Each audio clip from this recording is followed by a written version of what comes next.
Hello friends, welcome to Dan Law. In today lecture series we are going to discuss Montreal protocol 1987। आज पढ़ने वाले international events में आज का topic है मॉनिटर प्रोटोकॉल। तो मॉनिट्रियल सिटी है कनाडा में, जैसे कि पता है आपको। सो यहाँ पे मॉनिटर प्रोटोकॉल 1987 हुआ था और ये भी इन्वायरमेंट प्रोटेक्शन को लेकर ही था। सो यहाँ पे बेसिकली मतलब depletion of the ozone layer उसके बारे में बातें की गई थी। So the Montreal protocol on the substance that depletion the ozone layer means a protocol to the Vienna convention for the protection of ozone layer. जैसे कि पता है वियना कहाँ है, पड़ता है वियना जो है, वियना कैपिटल है ऑस्ट्रिया का। ओके, ऑस्ट्रिया का कैपिटल है। अभी जैसे कि अभी जानेंगे कि क्या है इसके बारे में। ओजोन लेयर क्या है, सबसे पहले ये समझते हैं। A layer which protect the earth atmosphere, जो कि अर्थ का जो एटमोसफेयर है उसको प्रोटेक्ट करता है। मीन्स वो एब्जॉर्ब करता है most of the ultraviolet radiation. जो most of ultraviolet radiation जो धरती तक पहुंचता है उसको वो रोकता है। ठीक है, उसको एब्जॉर्ब करता है कि रेडिएशन अर्थ तक ना पहुंच पाए। सन का जो अल्ट्रा वायलेट रेज होता है उससे रेडिएशन आते हैं, उस रेडिएशन को क्या करता है वो जो ये अल्टीट्यूड पे है वो ओजोन लेयर वो उसको प्रोटेक्ट करता है। मीन्स ये अल्टीट्यूड 10 किलोमीटर के आसपास होता है। ओके, धरती से 10 किलोमीटर के आसपास होता है और ये माइल में चला जाएगा आपका 6.2 माइल्स। ओके, सो इसको आप ध्यान में रखिएगा। सो Montreal protocol on the substance that deplete the ozone layer. A protocol to the Vienna Convention for the Protection of Ozone Layer is an international treaty designed to protect the ozone layer by phasing out the production of numerous substances that are responsible for ozone depletion।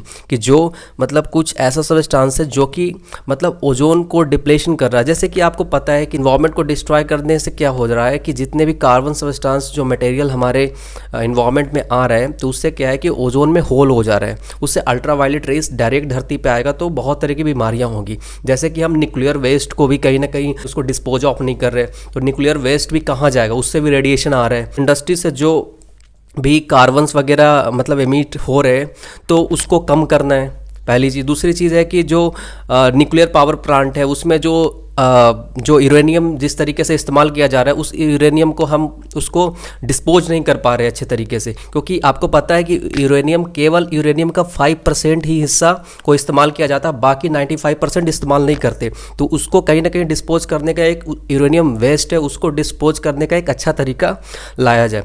So Montreal protocol basically ozone depletion को लेकर था। So the treaty was opened for signature on सितंबर 16, 1987। अब देखिए 16 सितंबर 1987 को ये sign कर दिया गया था। ये जो प्रोटोकॉल में जो ओजोन डिप्लेशन की बात की गई थी इसमें 16 सितंबर 1987 को साइन कर दिया गया था। और यहाँ पे क्या था, 1 जनवरी 1987 से ये केम इनटू फोर्स आ गया। ठीक है, इसका फर्स्ट जो मीटिंग हुआ था हेलसिंकी में। हेलसिंकी फिनलैंड की कैपिटल है, आपको याद रखना है। यहाँ हेलसिंकी में हुआ था, यहाँ पे जो फर्स्ट मीटिंग इसका हुआ था हेलसिंकी में, और ये 1 जनवरी 1989 से ये लागू हो गया था, मतलब इन फोर्स हो गया था एक तरीके से। और इसका जो फर्स्ट मीटिंग हुआ था हेलसिंकी में हुआ था, जो कि फिनलैंड की कैपिटल है। Okay, so may 1989 since then it has undergone 8 revisions। in 1990 में क्या हुआ, लंदन में मीटिंग हुआ। फिर 1991 नैरोबी में हुआ था, केन्या में, जैसे पता है। 1992 में हुआ कहाँ पे, कोपेनहेगन। ओके, कोपेनहेगन में हुआ था, याद रखिएगा। मतलब डेनमार्क का कैपिटल है कोपेनहेगन। ओके, वहाँ पे 1992 में इसका मीटिंग हुआ। फिर 1993 में बैंकॉक में इसका मीटिंग हुआ। फिर 1995 में वियना में हुआ। वियना जैसे कि पता है कैपिटल ऑस्ट्रिया का। 1997 में मॉन्ट्रियल में हुआ था, मॉन्ट्रियल कनाडा में है। सो 1999 में बीजिंग में हुआ, चाइना में हुआ। फिर 2007 में मॉन्ट्रियल में फिर हुआ। So as a result of the international agreement the ozone hole in Antarctica is slowly recovering. अब जैसे मीटिंग ये हो रहा है तो कहीं ना कहीं ओजोन लेयर के प्रोटेक्शन को लेकर ही हो रहा है ये मीटिंग, समझे। तो ये मॉनिटर प्रोटोकॉल में ये चीजें अपनाई गई थी। आगे आते हैं। So climate projection indicate the ozone layer will return to 1980 so level between 2050 and 2070. So due to its widespread adoption and implementation, it has been hailed as an example of exceptional international cooperation, with Kofi Annan quoted as saying that perhaps the single most successful international agreement to date has been the Montreal Protocol, according to the assessment carried out by the United Nations Environment Program UNEP, जैसे मैंने बताया था, and the World Meteorological Organization WMO Okay, so without the Montreal Protocol and associated agreements, atmospheric level of the ozone depletion substance could have increased tenfold by 2050. Okay, अगर ये सब चीज़ें अगर नहीं अपनाई गई तो जाहिर सी बात है कि 2050 तक ये मतलब इंक्रीज होते जाएगा। मीन्स देखिए, सन से जो अल्ट्रावायलेट रेज जो आता है धरती तक, वो अल्ट्रावायलेट रेज को कौन रोकता है? वो अल्ट्रावायलेट रेज को एटमॉस्फेरिक जो प्रोटेक्शन लगा हुआ है, एक तरीके से एक शील्ड लगा हुआ है, ओजोन का परत है, ओजोन लेयर है, वही तो प्रोटेक्ट करता है। तो इसके अल्टीट्यूड 10 किलोमीटर में 6.2 माइल्स के आसपास वहाँ पे है और ये प्रोटेक्ट करता है। ओजोन लेयर का काम क्या है? ओजोन लेयर जो होता है वो प्रोटेक्ट करता है अल्ट्रावायलेट रेज जो आते हैं धरती पे डायरेक्ट सन से जो रेज आता है उसको एब्जॉर्ब करता है। ओके, और ये जो लेयर है उसको उसमें होल कैसे हो रहा है? उस लेयर को हम बर्बाद कैसे कर रहे हैं? लाइक कार्बन एमिशन से हो रहा है, हमारे यहाँ जो यूरेनियम का जो वेस्ट है उसको नहीं हटा रहे, या फिर जो एटॉमिक टेस्टिंग कर रहे हैं उससे क्या है, बहुत तरीके का रेडियो एक्टिव मटेरियल्स आ रहे हैं, तो उससे क्या है कि वो वातावरण को दूषित कर रहा है एक तरीके से, समझ रहे हो ना? उससे ही जो ओजोन लेयर का जो प्रोटेक्शन हम लोग नहीं कर पा रहे, ओजोन लेयर को प्रोटेक्ट नहीं कर पा रहे। तो ओजोन लेयर को प्रोटेक्ट करेंगे तभी तो हमारा रेडिएशन का खतरा कम होगा। जो सन से डायरेक्ट जो रेडिएशन हमारे धरती तक पहुंच रहा है, अल्ट्रावायलेट रेज जिसको बोलते हैं, उस रेज को कम करना है। और वो रेज कौन कम करता है? ओजोन लेयर कम करता है। और ओजोन लेयर में जो होल हो जा रहे हैं वहाँ पे, तो उसके वजह से क्या है, उसको लेकर ही मीटिंग ये हुआ था। यूएनईपी की अगर बात करें या डब्ल्यूएमओ की अगर बात करें या फिर मॉनिटर प्रोटोकॉल की बात करें, मॉनिटर प्रोटोकॉल में ये यूएनईपी की बात की गई, क्योंकि UNEP United Nation environment programme में भी इस चीज़ों को रखा गया था कि इन्वायरमेंट प्रोटेक्शन की बातें की गई थी। ओके, और ये इन्वायरमेंट प्रोटेक्शन के अंदर ही आता है। अब ये बहुत सारी चीज़ों से आता है, like atmospheric abundance of gases such as chlorofluorocarbons के बारे में जाते हैं, CFCs, जिससे बहुत ज़्यादा एमिशन होता है, जिससे क्या होता है, ओजोन लेयर को डिप्लेशन पहुंच रहा है ये। Okay, and the halons which are used in refrigerators, जैसे कि बताया गया, स्प्रे कैंस में इसका इस्तेमाल होता है। इंसुलेशन से जो इंसुलेशन फॉर्म निकलता है उससे ये CFC आते हैं, या फायर सप्रेशन से आते हैं। So the Montreal protocol which has adopted that year with the aim of reducing ozone depletion substances, okay, has been successful in reducing this emission by more than 90%। और ये जो meeting इसी चीज़ को लेकर हुआ था, ताकि ये जो ओजोन लेयर का जो डिप्लेशन हो रहा है उसको रोकना है। और इसको रोकने का मतलब इसको रोकने के लिए हमें ये चीज़ें करने पड़ेंगे, लाइक जो CFCs की बात की गई, या फिर कार्बन से एमिशन जो हो रहा है इंडस्ट्री से, उसको रोकना है। So Montreal protocol which was adopted that year with the aim of reducing ozone depletion substances has been successful in reducing this emission by more than 90%. So this decrease is about to 5 times larger than annual emission reduction. So target for the first commitment period, like यहाँ पे जो first period था 2008 से लेकर 2012 तक of जो Kyoto protocol था, सो Kyoto protocol में इसको अपनाया गया था। और यहाँ पे जो एनुअल एमिशन मतलब जो टारगेट था उससे फर्स्ट कमिटमेंट से उससे मतलब कम गया था।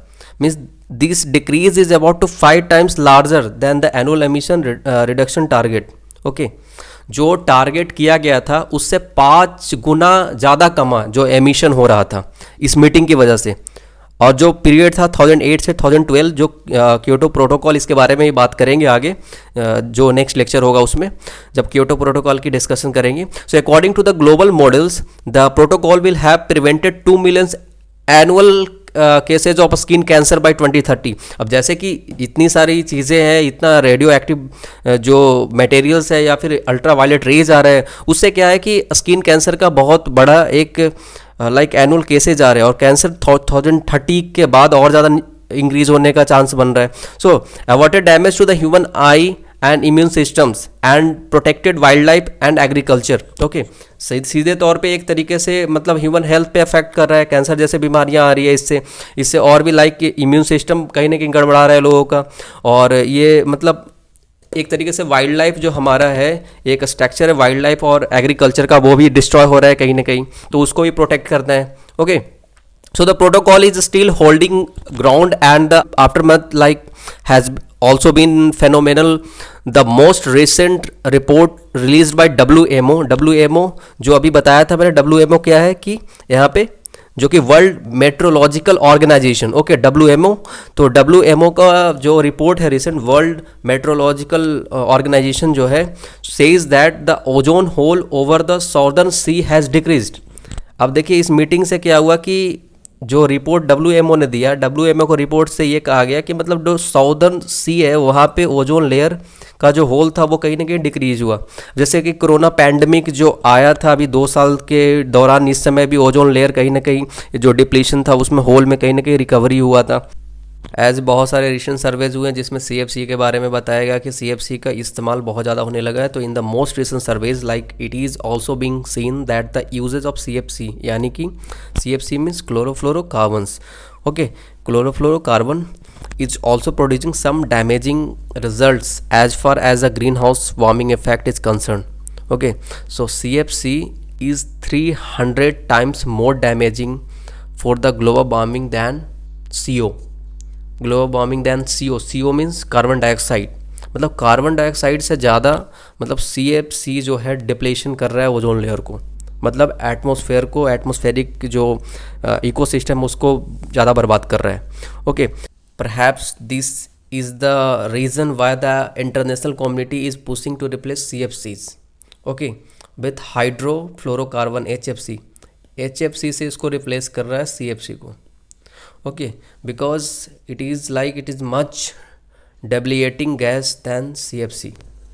और ये CFC जो गैस है ना, इससे मतलब एटमॉस्फेयर को तो कहीं ना कहीं CFC बहुत ज़्यादा बर्बाद कर रहा है एटमॉस्फेयर को, लेकिन जो HFC है वो CFC से कम बर्बाद करता है। मतलब HFC जो है, HFC गैस जो है वो काफ़ी ज़्यादा ठीक है CFC से, okay.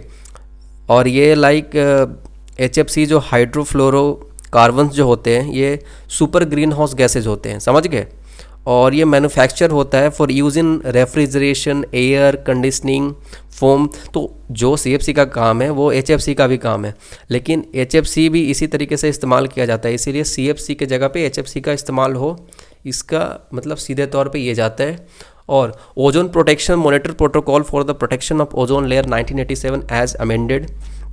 So the protection the ozone layer which is protective shield around earth protecting it from ultraviolet rays, as I said it before. So the Vienna Convention was signed with the objective to further develop scientific knowledge of the ozone layer। कि scientific knowledge क्या है, क्योंकि ozone layer को कोई मानते नहीं थे पहले। अब ओजोन लेयर में जब होल हुआ और अल्ट्रावायलेट रेज सीधे आ रहे धरती पे, क्योंकि उसको ओजोन लेयर एब्जॉर्ब कर नहीं पा रहा है, सो यहाँ पे जो मीटिंग हुआ, साइन हुआ। So and the object to further to develop scientific knowledge of the ozone layer and check the possible adverse effect resulting from its depletion. So the main object of the convention is that the states shall adopt appropriate legislative as well as administrative measures and cooperate to control, limit, reduce and prevent human activities under the jurisdiction which have adverse effect on the ozone layer. So at the practical level, the Vienna Convention did not set any targets of timetables for action and only requires various appropriate measures from members countries, okay. So it was the Monitor Protocol 1987 which set the targets for reducing consumption and production of a range of ozone depletion substances like CFCH, okay. So thank you so much. So thanks for watching. This is Deepak Anandan signing off.